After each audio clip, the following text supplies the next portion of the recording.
एक दिन हॉस्पिटल में एक पेशेंट आता है।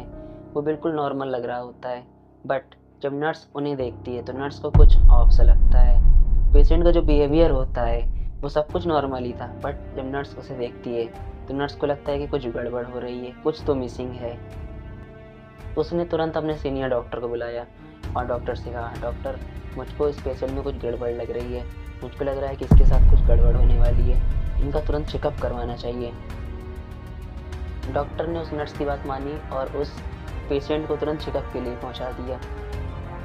और जब चेकअप हो ही रहा होता है उसी दौरान उस पेशेंट को हार्ट अटैक आता है, बट उस टाइम सारे सीनियर डॉक्टर उसके पास होते हैं जिसकी वजह से उसकी जान बचाई जा सकती है। अब सवाल यहाँ पर ये उठता है कि क्या नर्स के पास कोई सुपर पावर थी?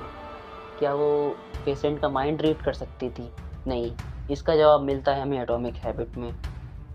And this is a chapter 2 of book atomic habit, the man who didn't look right.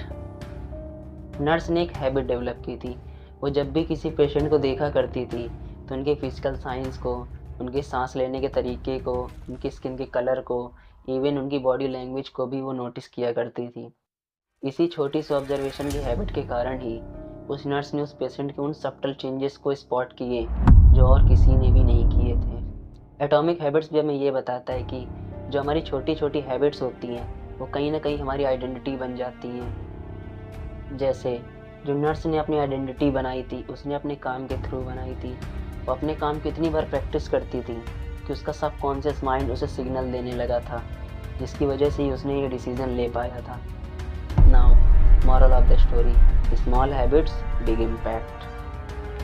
हर छोटी सी आदत, चाहे वो टाइम पे उठना हो या फोकस करना हो, कहीं ना कहीं वो हमारे बड़े डिसीजंस को सेव करती है। Trust your gut. कभी कभी आप जो महसूस कर रहे होते हैं उनका बेस होता है आपके पास्ट एक्सपीरियंस और आपकी regular habits. So never ignore your gut.